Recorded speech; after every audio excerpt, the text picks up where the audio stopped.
Female hair transplant क्या होता है और क्या ये सच में होता है? क्योंकि जब बाल झड़ने की गिरने की बात होती है तो फीमेल्स की बात होती है, लेकिन जब आप हेयर ट्रांसप्लांट करते हैं हमेशा मेल्स की बात करते हैं, ऐसा क्यों होता है? राइट। देखिए, हेयर लॉस तो दोनों में ही होता है, लेकिन क्या होता है कि जो मेल में हेयर लॉस का जो पैटर्न होता है कुछ अलग होता है। मीन्स मेल में क्या होता है, एक रिसीडिंग पैटर्न होता है। मीन्स हमारे क्या होता है कि अगर आपका जैसे ग्रेड 2 यहाँ पर है, ग्रेड 3, ग्रेड 4, मीन्स आपका हेयर लॉस ज़्यादा होता रहता है और ओवर द टाइम क्या होता है कि आपका बाल सामने से गिरते रहते हैं और फोरहेड आपका जो है ब्रॉड होता रहता है। जी। ओके, और इवेंचुअली सारे बाल चले जाते हैं।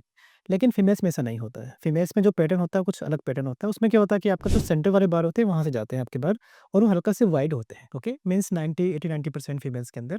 और सेकंड, जो फीमेल में हेयर लॉस होता है, हालाँकि कंप्लेंट बहुत ज़्यादा होती है उनकी, बहुत ज्यादा। लेकिन फीमेल में क्या होता है कि हेयर लॉस एक तो लेट स्टार्ट होता है और सेकंड होता है कि कभी भी रिसेडिंग पैटर्न में नहीं होता है। मीन्स जहाँ पे बाल होते हैं वहीं होते हैं और उनके नंबर ऑफ हेयर कम हो सकते हैं या फिर उनकी थिनिंग हो सकती है।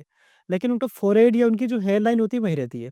जबकि मेल में हेयर लाइन है वो इंटैक्ट नहीं रहती है और वो रिसीड करती जाती है। जी। तो इसलिए क्या होता है कि कंसर्न ज़्यादा जो होते हैं ना हेयर हेयर ट्रांसप्लांट वाले, वो मेल में होते हैं और फीमेल्स में क्या होता है कि लेट स्टेज में आ सकते हैं या फिर कभी-कभी क्या होता है कुछ ऐसी कंडीशंस बन जाती है कोई जैसे कि मेडिकल कंडीशन हो। हाँ, जैसे कि पीसीओडी कंडीशन काफ़ी कॉमन होता है, जी। जिसमें क्या होता है कि यहाँ के बाल जो वो ज़्यादा चले जाते हैं तो यहाँ पे वाइड ऐसा लगता है कि जब गैप्स दिखते हैं जब वो पार्टनिंग करते हैं तब। एक कंडीशन और होती है उसको बोलते हैं कि male pattern baldness in females. Okay. कभी-कभी आपने देखा होगा कि फीमेल में यहाँ से भी बाल चले जाते हैं उनके, ओके? तो जैसे हमारे मेल में यहाँ से साइड से बाल जाते हैं, वैसे फीमेल से भी साइड से बाल जा सकते हैं। ओके। तो उसको बोलते हैं male pattern baldness, again like a female के अंदर फीमेल पैटर्न बाल्डनेस, और ये भी हार्मोन्स की वजह से ही होता है। ओके। तो ये 2-3 कंसर्न्स बनते हैं जो फीमेल्स के अंदर हेयर ट्रांसप्लांट की जरूरत है और मोस्ट ऑफ टाइम क्योंकि इंटैक्ट लाइन रहती है तो जनरली हेयर ट्रांसप्लांट का नीड नहीं रहता। लेकिन आजकल है मेरे पास में ऑलमोस्ट 5 टू 7% जो फीमेल्स है ना वो hair transplant, total hair transplants में से 5 टू 7% फीमेल हेयर ट्रांसप्लांट आती है और उनके काफ़ी क्वेश्चंस वगैरह रहते हैं क्योंकि ज़्यादा कॉमन है नहीं, और दूसरी बात है कि इंटरनेट पे इसके बारे में ज़्यादा कोई इन्फॉर्मेशन नहीं है,